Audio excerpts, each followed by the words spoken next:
Welcome back to Munchausen's Proxy, where we once more take up the question of whether or not Bob Iger is retarded.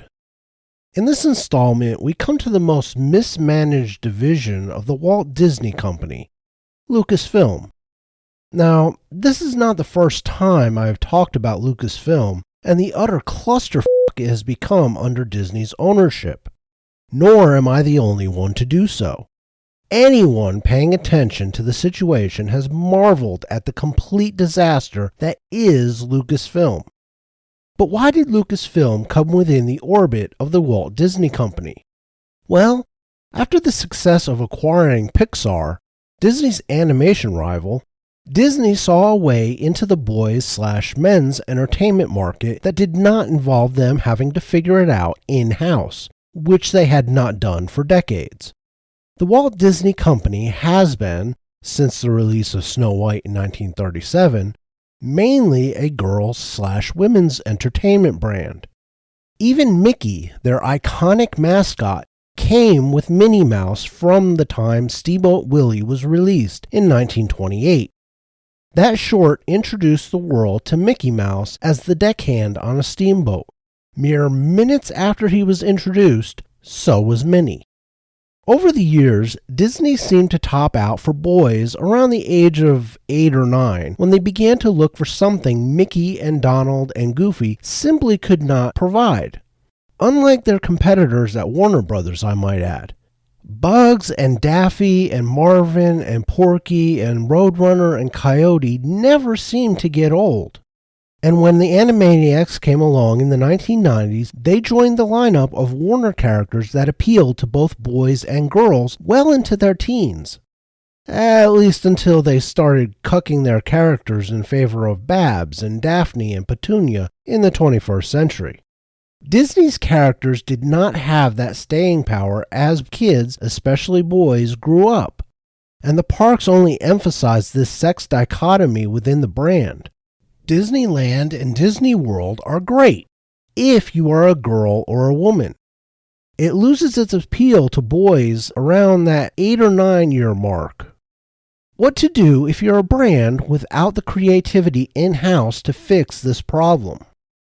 If you're Bob Iger and you've already bought Pixar, you look around for the biggest names in boys/men's entertainment and you buy them.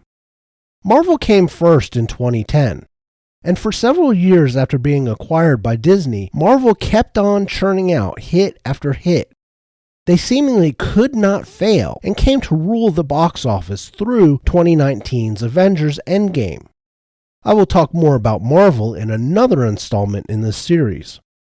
In 2012, Disney approached George Lucas with an offer to buy Lucasfilm. This was mainly to get access to Star Wars. When the deal was finished, Disney immediately began plans to exploit this new boys/men's entertainment juggernaut. Films were planned and Disney incorporated their new acquisition into the theme parks in the form of Galaxy's Edge, an attraction within Disneyland and Disney World that tried to immerse you in the Star Wars universe. The first film to come out of their new Lucasfilm property would be Star Wars, Episode 7, The Force Awakens. Star Wars fans were both giddy at the idea of the power and wealth of Disney being behind the Star Wars franchise, as well as worried that a studio known for being a girls/women's brand now controlled Star Wars.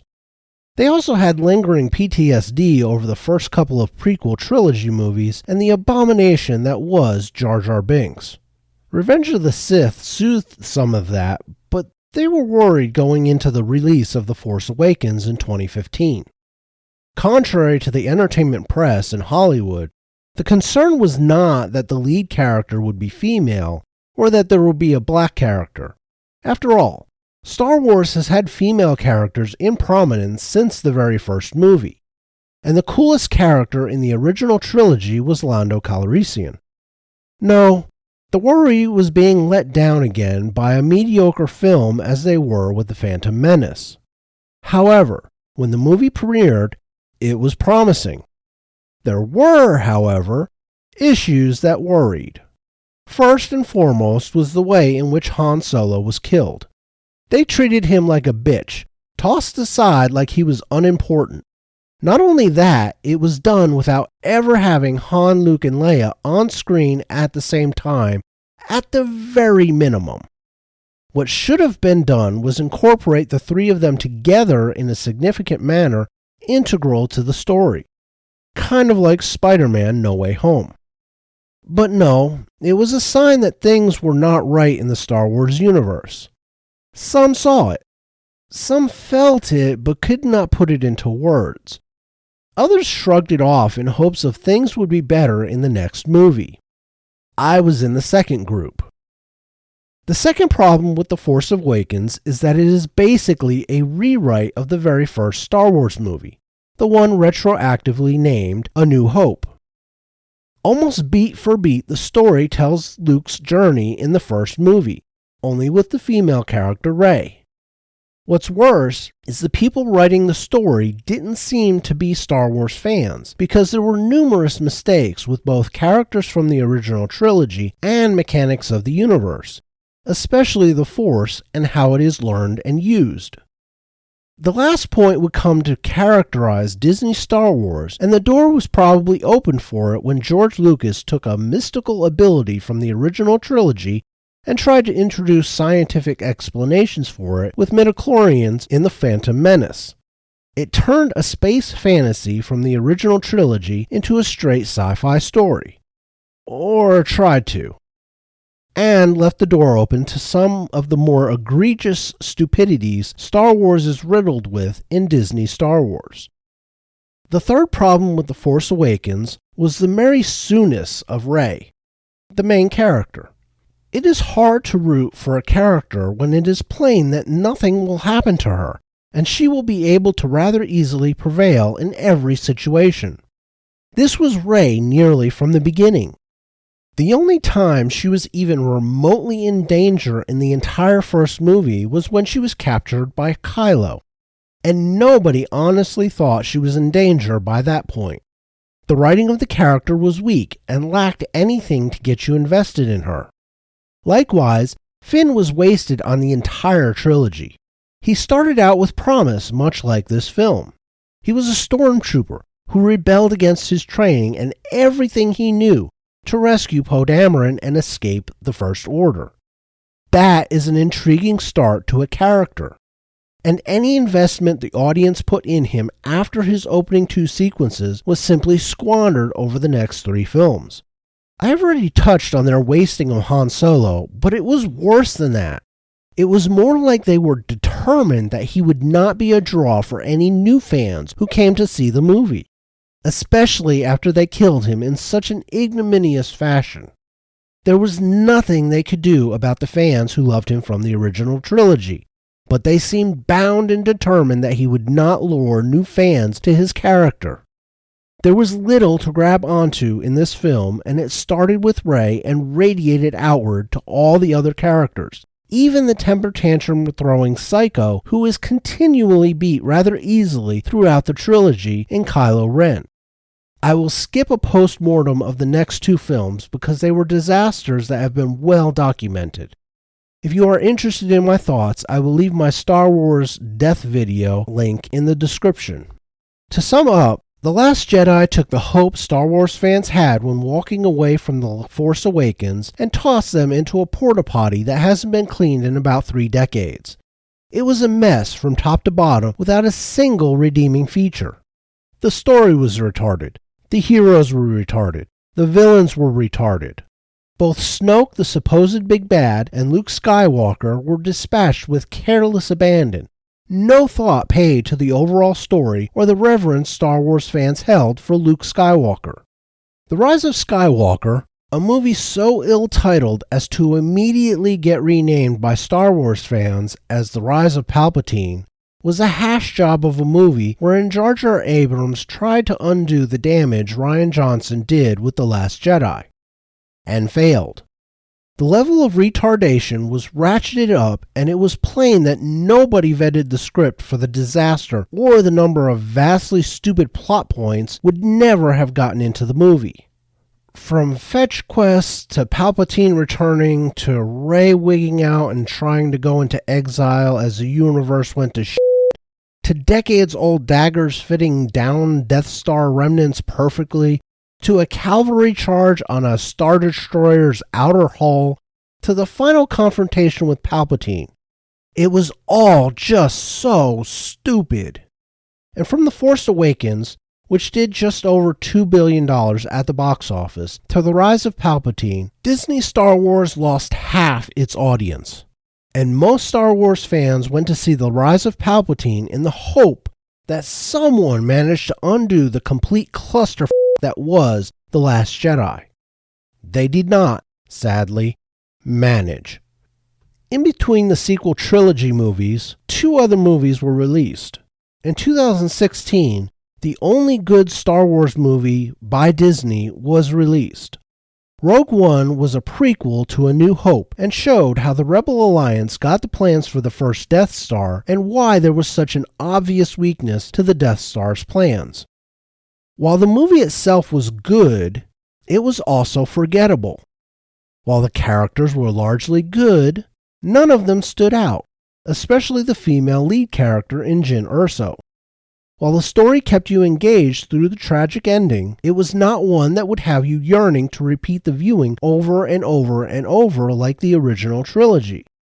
It was a good sci-fi movie that simply did nothing to stand out as the 3 films that followed it in the Star Wars chronology do.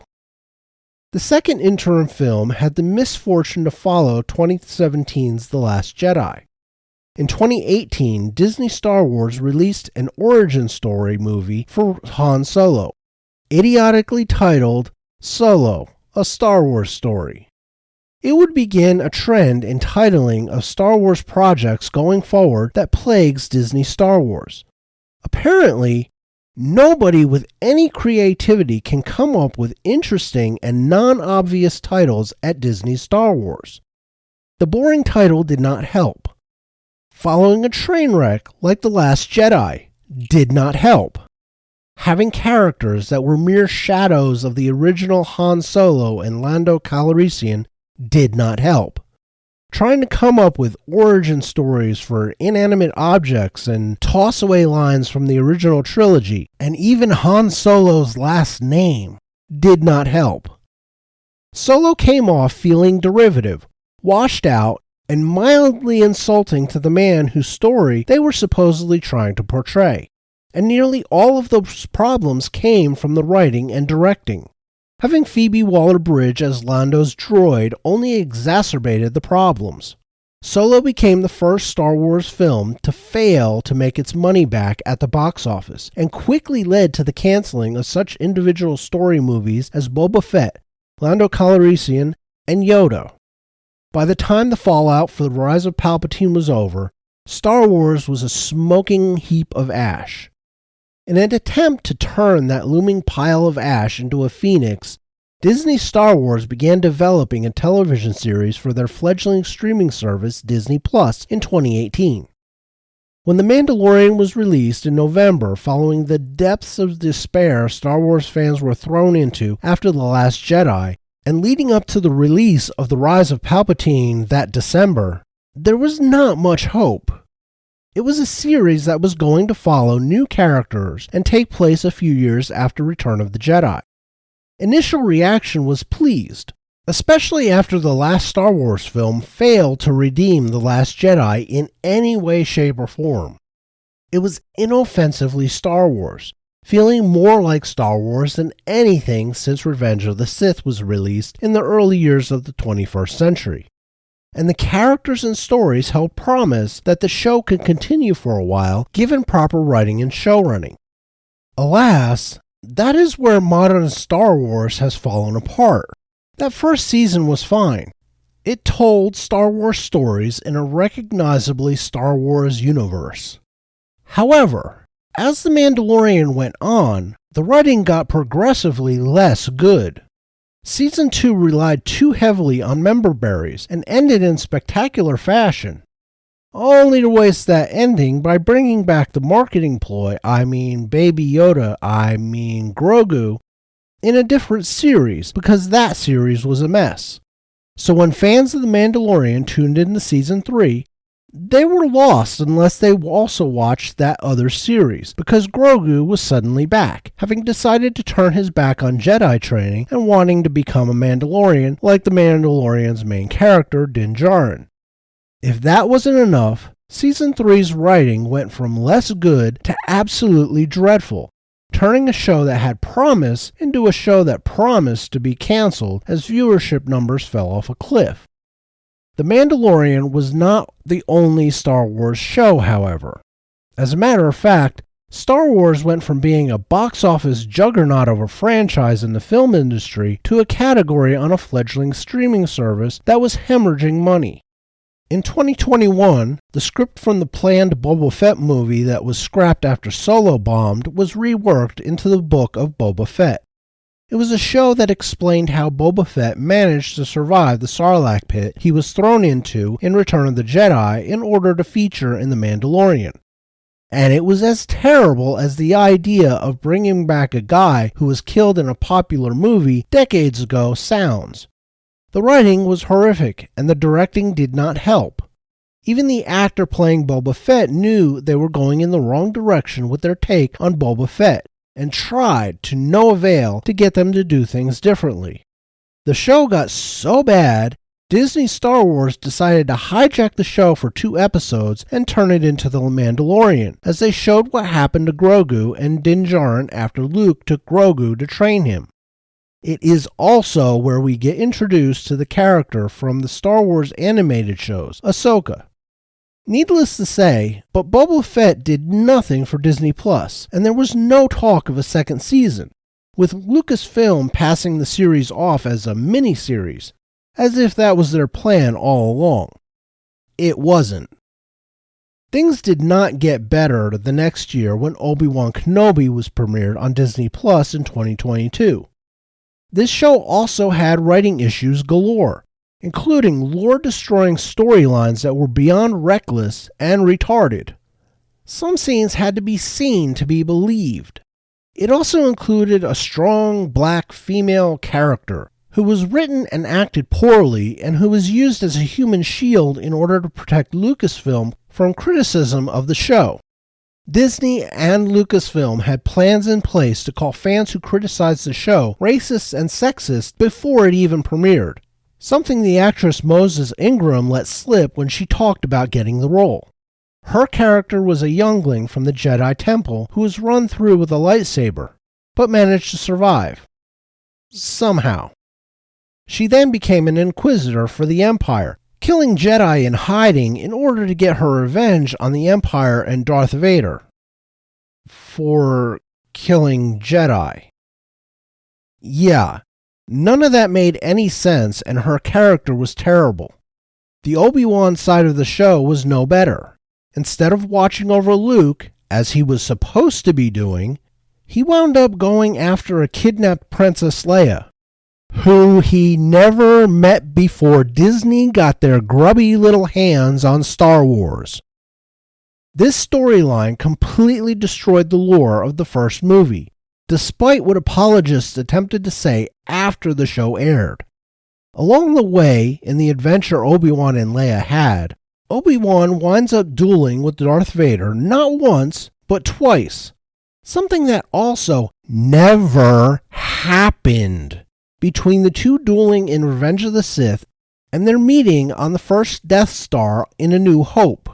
The Obi-Wan Kenobi series deconstructed Obi-Wan nearly as badly as the sequel trilogy deconstructed Han Solo, Luke Skywalker, and to a certain extent Princess Leia. And it was a dumpster fire of a show on top of that. Later in 2022, Lucasfilm and Disney actually managed to come up with a show that felt like it belonged in the Star Wars universe and did not completely suck. Andor, another show whose title was a little on the nose and lacking creativity, was a prequel series to the movie Rogue One. It showed the origin story of how Andor came to join the Rebel Alliance. Since his character and all the rest of those we follow in Rogue One die, it was a show that did not make sense to create. It was also a show that very few people wound up watching. Of those who did, many, myself included, found it difficult to get past the first episode because it was boring. Others who soldiered on have said it gets better from about the third episode on and winds up being fairly good. It was good enough to get a second season. But that's not saying much when Disney is desperate to get value out of Lucasfilm, and anything that gets some critical acclaim seems to get greenlit for more episodes.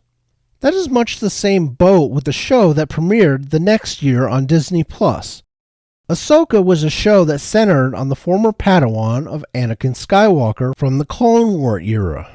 You know, the one you shouldn't have had because, well, he wasn't a Jedi Master.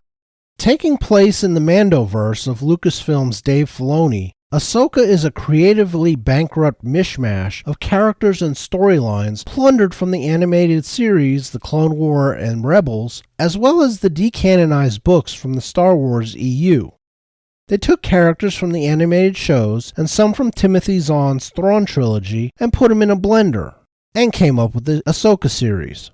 It follows Ahsoka as she tried to stop another former Jedi from finding Grand Admiral Thrawn. She collects characters from Rebels like Sabine Wren and Hera Syndulla, and goes on a quest to both find Ezra Bridger, who had sacrificed himself in Rebels to banish Thrawn, and to stop Thrawn's return. What follows is 8 episodes of moronic storytelling, incredibly imbecilic decision-making, supposed military geniuses showing they are anything but, member berries, and a glorious misuse of the only character anyone cared about by the end of the season finale. It was simply another example of Disney, Lucasfilm, and Kathleen Kennedy defiling the corpse that is Star Wars. And the way Bob Iger allows it to happen over and over again makes me wonder if he isn't kneeling in the corner in a gimp suit watching them do it while fondling himself. Whether Ahsoka would have gotten a second season or not became moot after New Year's 2024. At Star Wars Celebration in 2023, Lucasfilm announced they would be doing 3 movies, the first since the disaster of The Rise of Palpatine in 2019. One would be about the origin of the Jedi, one would be a Mandoverse movie, and one would resurrect the sequel trilogy in a Rey movie. The most problematic thing about those announcements was the director announced as being in charge of the Rey movie, Sharmeen Obaid-Chinoy. Obaid-Chinoy had no experience with big-budget movies.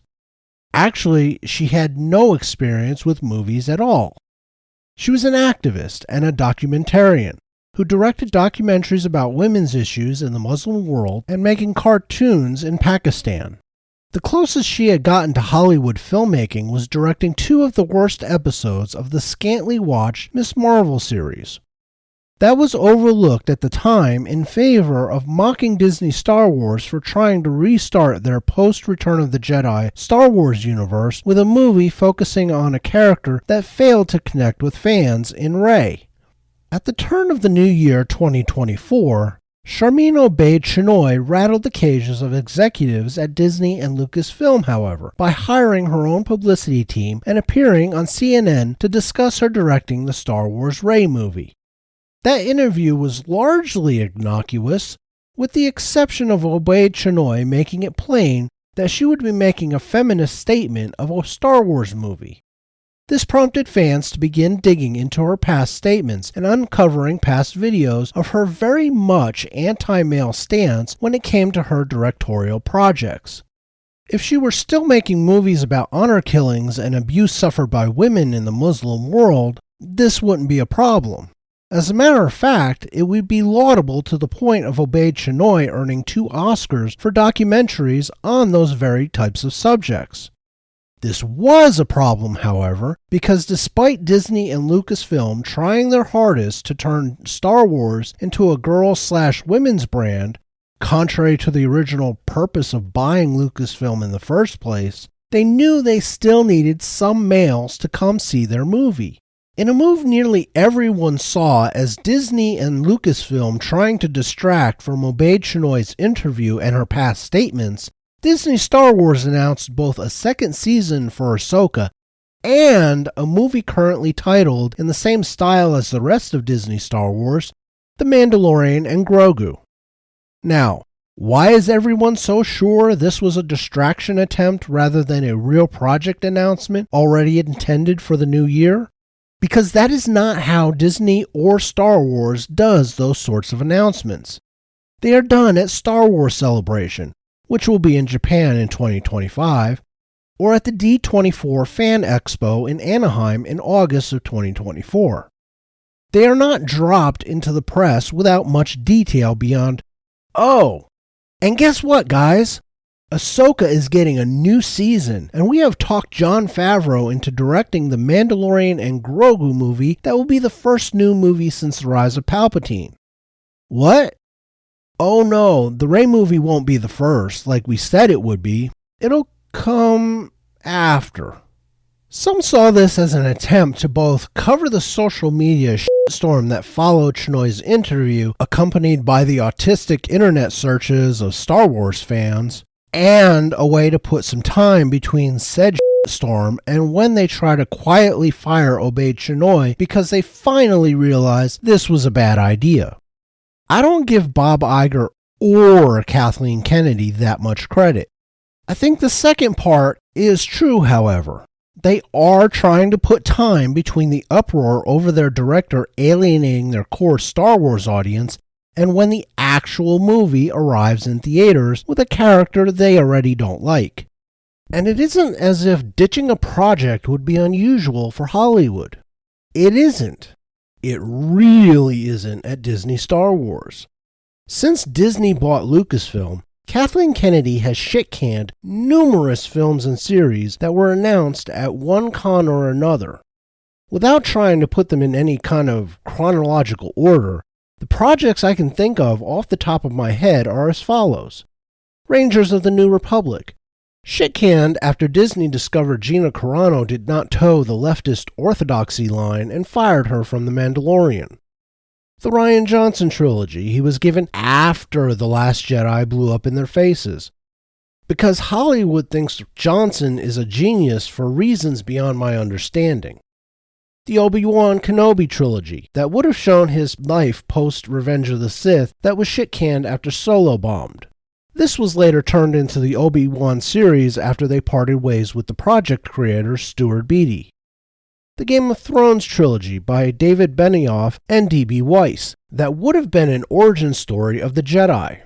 This is coincidentally the same subject as the planned James Mangold Star Wars movie, and the Benioff-Weiss project was shit-canned for quote-unquote creative differences, meaning they would not do things the Kathleen Kennedy way.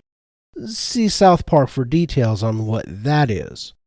The Josh Trank Boba Fett movie, shit-canned after Solo flopped and later turned into the Book of Boba Fett when Kathleen Kennedy was desperate for Star Wars content to show that Lucasfilm was still relevant. Star Wars, Episode 9, Duel of the Fates by Colin Trevorrow.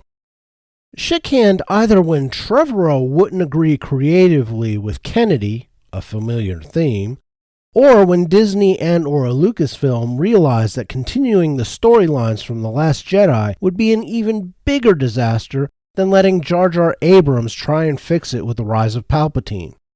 Star Wars Detours, developed and partially filmed by George Lucas before Disney bought Lucasfilm. Disney immediately shit-canned the last George Lucas made Star Wars because it was an animated comedy starring celebrity voice actors doing Star Wars jokes, and they did not want something making fun of Star Wars right before they got The Force Awakens out. The Kevin Feige Project. Yeah, that's it. Nobody knows what it was and why it is no longer a thing. He just up and announced that he wasn't working on it on the red carpet for, I believe it was Ant-Man Quantumania. The David Lindelof Star Wars project, featuring Rey, that would have been directed by the unfortunate Charmin Obaid-Chinoy and also have taken place after the rise of Palpatine, except for in this one it would have been 60 years after. All that is known is Lindelof was, quote, asked to leave the Star Wars universe, unquote, and apparently the project repurposed with a different story. Patty Jenkins' Rogue Squadron movie, put on hiatus while Jenkins worked on Wonder Woman 3, but by the time she was free following the reboot decision by Warner Brothers, the project was pulled with no reason given. A J.D. Dillard TIE Fighter project that would have been partially based or related to the old TIE Fighter video games. Shit canned for, you guessed it, creative differences with the studio, meaning Kathleen Kennedy lost interest in doing it because Dillard probably was not doing it her way. Again, see South Park for details on her way. A Mos Eisley movie that never had many details released about it, likely shit canned due to solo bombing. Guillermo del Toro's Rise and Fall of Jabba the Hutt, written by David Goyer. Shit canned because, once again, Kathleen Kennedy did not like the creative direction Del Toro and Goyer were going with it. The Taika Waititi movie. To be fair, this one might actually still be active since nobody has come out to say that it has been shit canned, but Waititi has been trying to come up with a story for more than 3 years. And finally, Star Wars Underworld, that would have been taking place between the prequels and the original trilogy, focusing on criminal and political struggles of the early empire. This was started by George Lucas, and when Disney bought the studio, they used 2 of the episode ideas to expand into Rogue One and Solo. The overall show was shit canned by both Lucas and then Disney because it was considered too expensive to shoot. Kathleen Kennedy and Disney Star Wars have announced and then canceled twice as many projects than have actually been produced for Disney Star Wars. On top of that, she has a habit of running through directors faster than Drew Barrymore goes through boyfriends.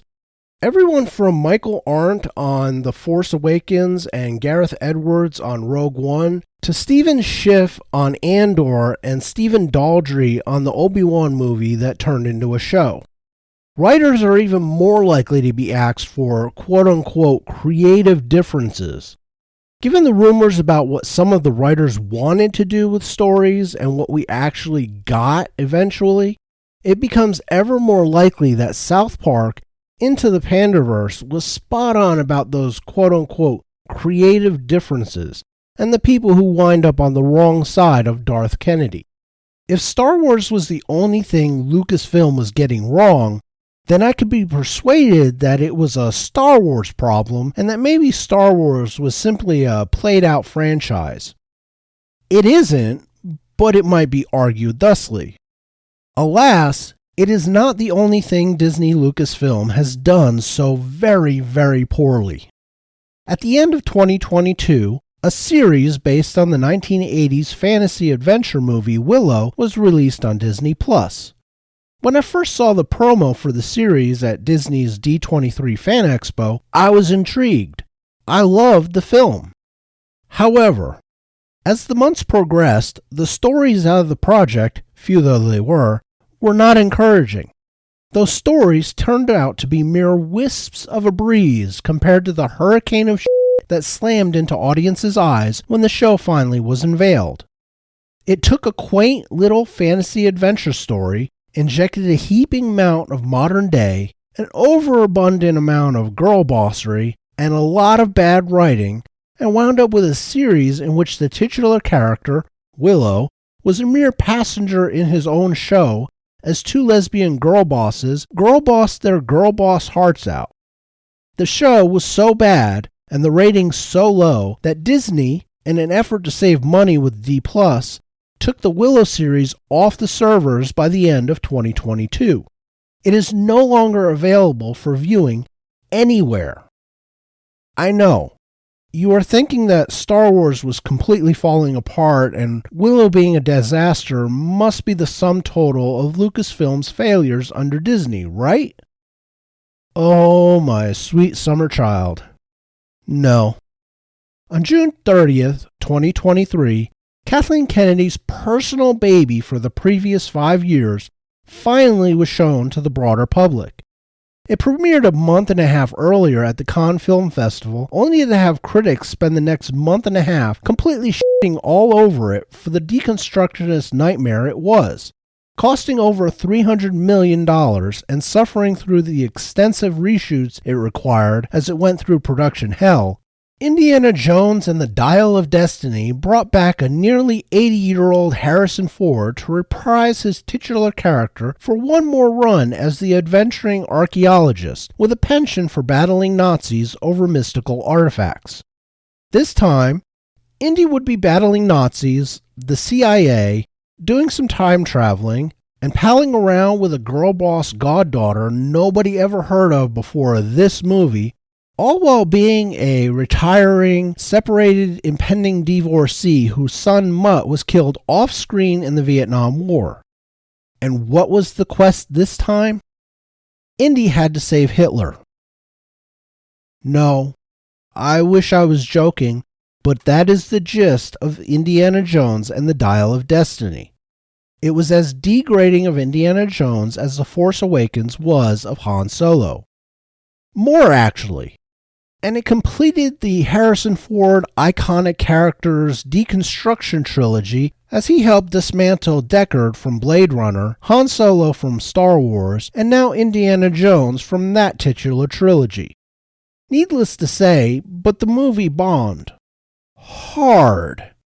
The movie claimed a budget just under $300 million, though analysts suspect it was much higher, and could not even bring in a box office total of $400 million.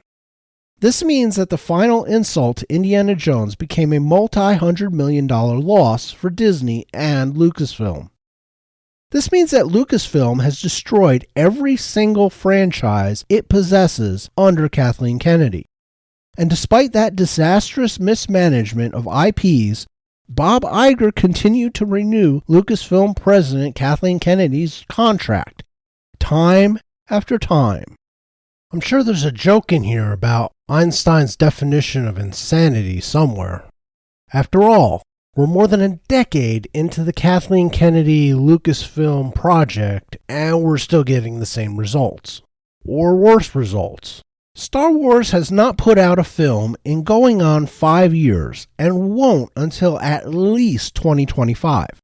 It is a black hole of creativity, where even promising projects wind up being warped and pulled apart as they approach the swirling event horizon of hubris and ideology that is destroying the studio. The iconic character that was Indiana Jones has been so badly deconstructed and the fanbase so thoroughly pissed off that dreams of continuing the franchise with the girl boss character introduced in the Dial of Destiny were scrapped even before the movie premiered. And Willow was so bad that Disney would rather save the money it would cost them by having the series available on Disney Plus rather than allow people to see the glorious bastardization of the 1988 movie. Not much has gone right with Lucasfilm since Bob Iger bought the studio, and the money-making IPs that came with it. Even the toy sales related to Star Wars have begun to suffer. Overall, because of the failures in both film and television, Lucasfilm's $4.05 billion price tag is not only a losing venture for Disney, but it continues to cost them money as each new project is created. There have been no movies, and every show is merely another multi-hundred-million-dollar loss that is not bringing in new subscriptions to Disney+. And yet Kathleen Kennedy remains. The kind of dirt the woman must have on Bob Iger boggles the imagination. It is the only possible explanation for why Bob Iger allowed her to remain at the helm of Lucasfilm after the debacle that was The Last Jedi. Yes, it made money, but it also visibly destroyed the fanbase of Star Wars, ensuring that the next film would do worse, and having a collateral effect on Solo when it came out. When Solo did come out and could not even breach the $400 million mark, that should definitely have been the end of Kennedy's reign at Lucasfilm. Since it wasn't, she must have some hold on Bob Iger. Not even he is stupid enough to keep someone that bad at her job in her position. and the financial drains just keep coming. At this point, getting rid of Kathleen Kennedy wouldn't even do anything. To fix Lucasfilm, one would have to first find someone dedicated to a George Lucas vision of Star Wars. And then that person would have to have the intestinal fortitude to do an Elon Musk Twitter purge on the entirety of Lucasfilm. The studio has been overrun by the activists Kennedy brought in to subvert Star Wars to her liking. Nothing short of an Elon Musk nuking will do.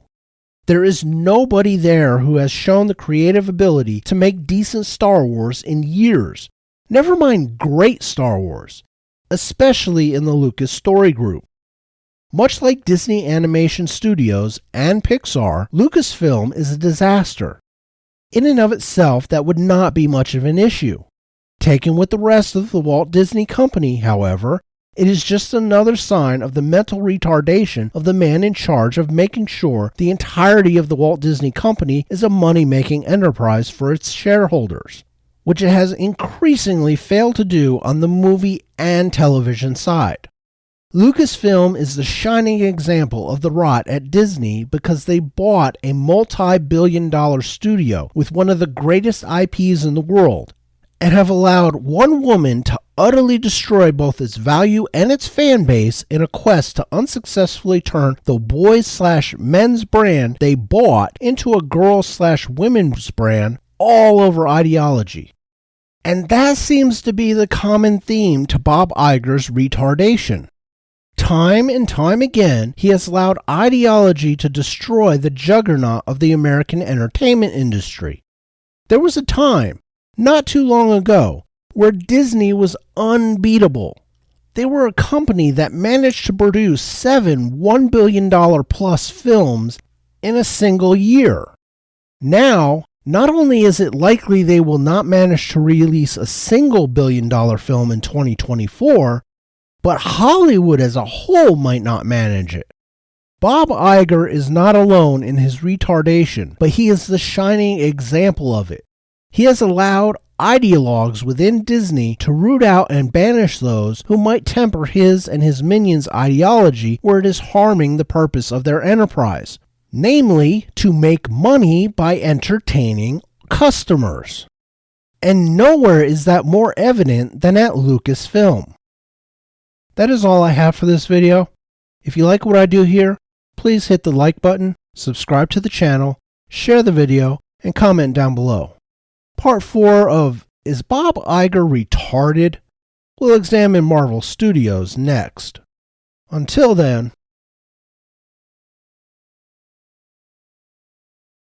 tschüss.